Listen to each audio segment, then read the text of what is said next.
بسم اللہ الرحمن الرحیم۔ آج ہم قرآن شریف کے 30ویں پارہ کے پہلا سورۃ النبا کو سمجھنے کی کوشش کریں گے۔ یقیناً انسان کا وہ وقت بہترین وقت ہوتا ہے جو وہ قرآن شریف کو سمجھنے اور سمجھانے میں لگاتا ہے۔ میں بہت اختصار کے ساتھ قرآن کی آیتوں کے تراجم اور اس کی وضاحت آپ کے سامنے پیش کرتا ہوا چلوں گا۔ سورہ نبا اس لیے بہت اہمیت رکھتا ہے کیونکہ انسان قیامت کے بارے میں مختلف خیالات رکھتا ہے اور ماضی سے رکھتا ہوا ہے۔ ہمیشہ انسان کے خیالات مختلف رہے ہیں اس بات کو لے کر کہ قیامت آئے گی یا نہیں آئے گی۔ آج ماڈرن زمانے کے ماڈرن لوگ، ترقی یافتہ لوگ قیامت کا انکار کرتے ہیں۔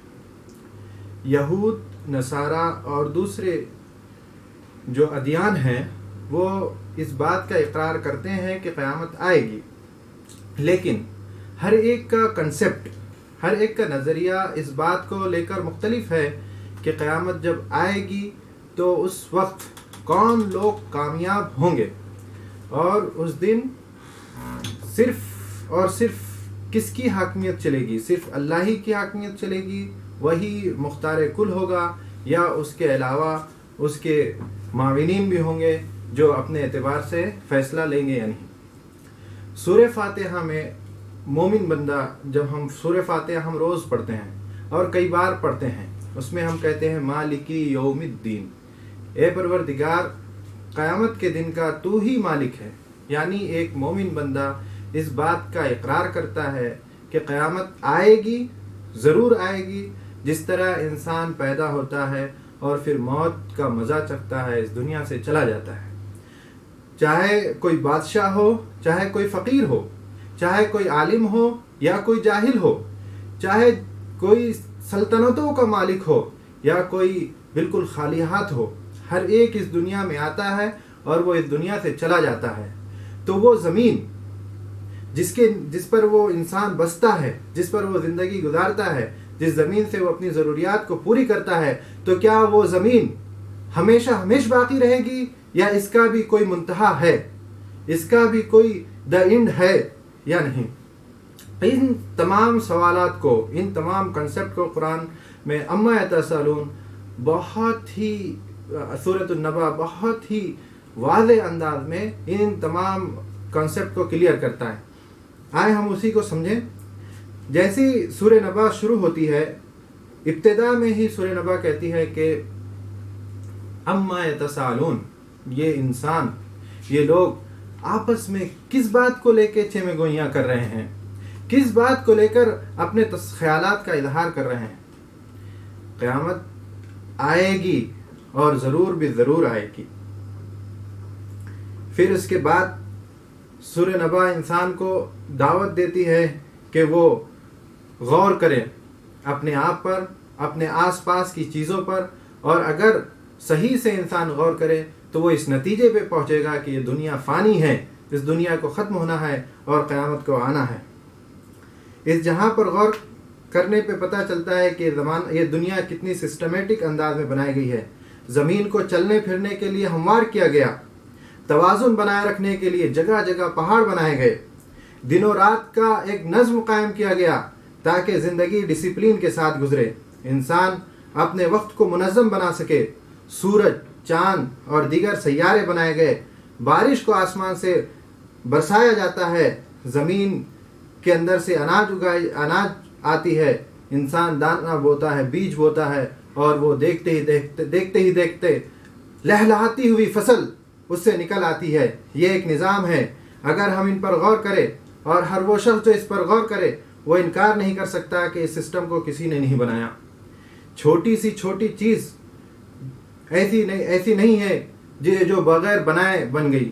جتنی بھی چیزوں کو ہم استعمال کرتے ہیں، لیپ ٹاپ ہو، موبائل ہو، گھڑی ہو، چاہے جتنی بھی چیزیں، جن چیزوں کے بیچ ہم گھرے ہوئے ہیں، ہر چیز کا کوئی نہ کوئی بنانے والا ہوتا ہے۔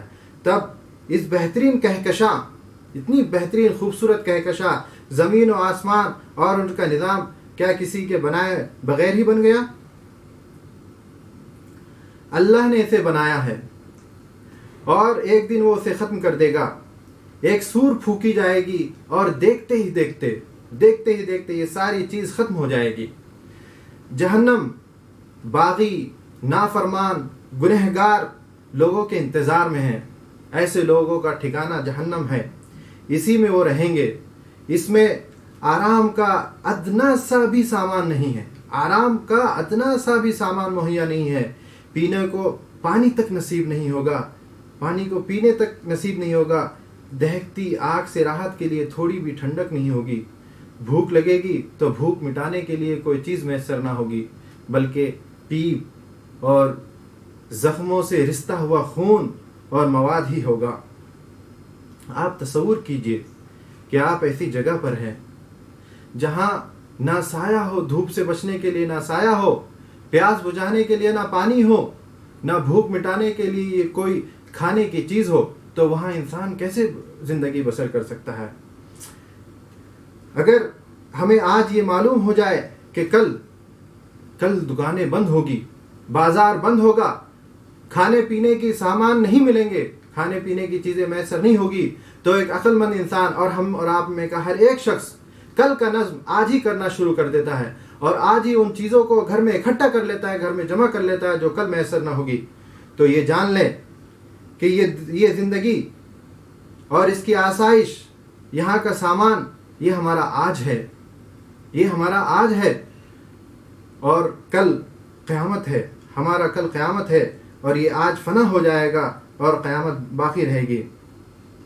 انسان جہنم میں اس لیے ڈالا جائے گا کیونکہ اس نے قیامت پر یقین نہیں کیا تھا.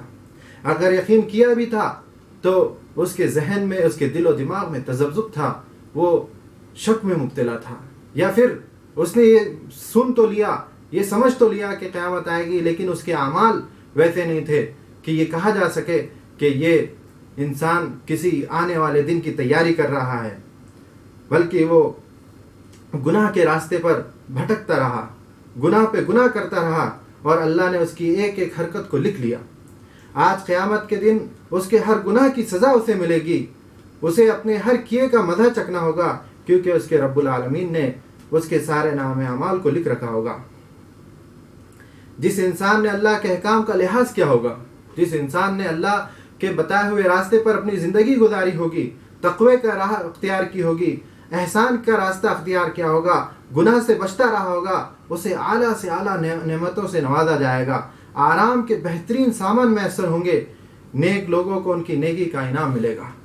ہر نیکی اللہ کے پاس لکھی ہوئی ہے. اس دن صرف اور صرف زمین و آسمان کے رب ہی کی چلے گی، صرف اور صرف اللہ رب العالمین ہی کی چلے گی. وہی مالک کل ہوگا، فیصلے ہر طرح کے وہی لے گا. اس دنیا میں اللہ تعالیٰ نے انسان کو اختیار دے رکھا ہے، چاہے تو وہ اللہ کی نافرمانی کرے یا چاہے تو اللہ کے بتائے ہوئے راستے پر اپنی زندگی گزارے. لیکن کل قیامت کے دن تمام چیزوں کا مالک اور تمام فیصلے لینے کا اختیار صرف اور صرف اللہ رب العالمین کو ہوگا.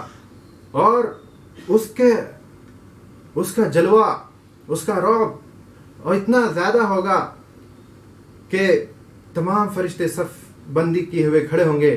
جبریل امین تمام فرشتوں کے ساتھ وہاں کھڑے ہوں گے. کسی کے بولنے کی ہمت نہیں ہوگی، کسی کی زبان پر ایک لفظ تک نہیں آئے گا. وہ مارے خوف کے اور مارے دہشت کے خاموش ہوں گے، ہر ایک خاموش ہوگا. اللہ رب العالمین کا جلال اور وہ جب سامنے ہوگا سب بالکل خاموش ہوں گے. کسی کے بولنے کی جسارت نہیں ہوگی، کوئی نہیں بولے گا سوائے اس کے جس کو اللہ تعالیٰ اجازت دے دے. اور جسے اجازت ملے گی وہ بھی بہت سنبھل کر، اپنے الفاظ کو بہت گن کر اور بہت سنبھل کر بولے گا، اور صرف سچ بات بولے گا، صرف اور صرف حق بات بولے گا، صرف اور صرف حق بات ہی کی گواہی دے گا. کوئی جھوٹ یا کوئی بناوٹ یا کوئی فلسفہ اس کے دماغ میں آئے گا تک نہیں. وہ صرف اور صرف سچ ہی بولے گا. قیامت کی حقیقت ہم نے تم کو بتا دی. اللہ رب العالمین آخری آیتوں میں سورہ نبا کے کہہ رہا ہے کہ قیامت کی حقیقت ہم نے تم کو بتا دی. اب چاہو تو تم اپنے رب کے پاس ٹھکانہ بنا لو، اپنے رب کو راضی کر لو، اس کے بتائے ہوئے احکامات کو مان لو. اللہ نے تم کو آنے والے عذاب سے باخبر کر دیا ہے. اللہ نے آنے والے عذاب سے باخبر کر دیا ہے. انسان کی نگاہیں آنے والے کل کو اگرچہ نہ دیکھ سکتی ہو، لیکن اللہ رب العالمین نے اس کے اندر، اس کے بدن میں، اس کے اندر اتنی نشانیاں بنا رکھا ہے، اور یہ سورج، چاند، زمین، ہر چیز میں اتنی نشانیاں بنا رکھا ہے کہ اگر انسان اس پر غور کرے تو وہ یہ کہہ پڑے گا کہ یقیناً یہ سب فانی ہے، اور وہ اچھے اعمال کی کوشش کرے گا. تو اللہ تعالیٰ یہی کہہ رہا ہے کہ آنے والے دن کے عذاب سے میں نے تمہیں باخبر کر دیا. اس دن کوئی کسی کے کام نہیں آئے گا. اس دن انسان اپنی کمائی کو دیکھے گا. اعمال انسان کی کمائی ہے. اعمال انسان کی کمائی ہے. وہ جو کچھ آج کر رہا ہے یہ اس کی کھیتی ہے، کل وہ اسی کو کاٹے گا.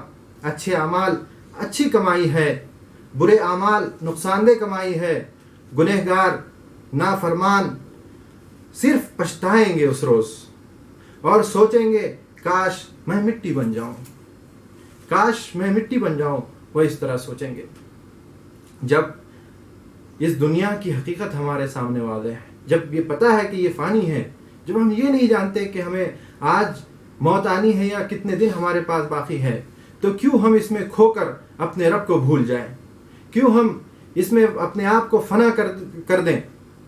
وہ دن جو ہمیشہ باقی رہے گا اور جس کا آنا اٹل ہے، اور جس کے آنے سے کسی کوئی انکار نہیں کر سکتا، اور کسی کے انکار کرنے سے اس پہ کوئی فرق بھی نہیں پڑ سکتا. تو ایسے دن کے لیے کیوں نہ تیاری کر لی جائے، کیوں نہ ہم نیک اعمال کر لیں، اپنے رب کی اطاعت کر لیں، اس کی نافرمانی سے بچیں.